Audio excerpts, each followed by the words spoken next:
Professor साहब से।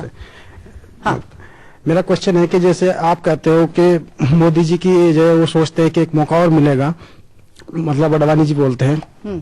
अब मेरे को माइक तो मेरा है साहब, इससे आप हाँ बोलिए। अडवाणी जी हैं, उनकी एज हो चुकी है, वो चाहते हैं कि हमें एक मौका और मिलना चाहिए, लेकिन उनके जो शिष्य हैं मोदी जी, वही उनकी राह में सबसे बड़ा संकट है, और ये भाजपा के लिए भी एक मुख्य संकट बन चुका है। तो अब पार्टी के अंदर एक वही श्लोक, रहीमन धागा प्रेम का मत तोड़ो छटकाए, टूटे से फिर नहीं जुड़े जुड़े गांठ पड़ जाए। ओह, गांठ पड़ जाए। मेरे ख्याल से प्रोफेसर और लोग हैं जो अपनी बात करेंगे। हाँ बोलिए सर। मैं जेडीयू से ये बात पूछना चाहता हूं कि 2002 में जब गुजरात में दंगे हुए थे, तब उन्होंने मोदी का विरोध क्यों नहीं किया था? तब जिस तरह रामविलास पासवान सरकार को छोड़कर के अलग हो गए थे, तब उस समय ये अलग क्यों नहीं हुए थे? अब इस समय ये बात क्यों उठा रहे हैं? उस समय अडवाणी जी बहुत कम्युनल फेस माने जाते थे, अब अडवाणी जी सेकुलर हो गए, मोदी कम्युनल हो गए। इस तरीके का चेंज ऑफ स्टेंस क्यों हो रहा है?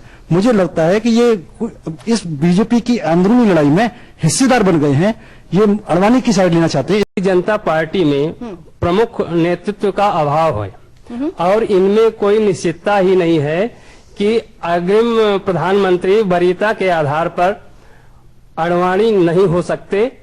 इसी वर्चस्व के खतरे को देख करके लगता है कि अडवाणी जी अपना वर्चस्व कायम रखने के लिए अपना इस्तीफा दिए कि दबाव में आकर के फिर पार्टी इन्हें बुलाती है और प्रधानमंत्री के लिए इन्हें आमंत्रित करती है और इसी को लाया जाए। ओके, हाँ एक और है। हाँ बताइए। भारतीय जनता पार्टी आरएसएस के एक अंग है और आरएसएस की नीतियों पे चलती है। वो लोग कहते हैं कि बाहर से लोग जुड़े हैं, लेकिन जहां से वो पैदा हुई है उसी के इशारे पे चलेगी और उसी के कहने पे काम करेगी।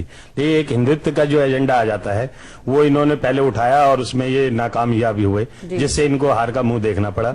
मोदी जी के बारे में कुछ ख्याल ऐसा है कि वो हिंदुत्व के नारे को आगे भी बढ़ाएंगे और देश का विकास भी शायद करेंगे, लेकिन ऐसा हमें कुछ लगता नहीं है कि कांग्रेस कुछ कहती है, बीजेपी कुछ कहती है, लेकिन अपने वादों पे खड़े नहीं उतरते। ऑलराइट, ओके, यानी कि जनता का जो मेन एजेंडा है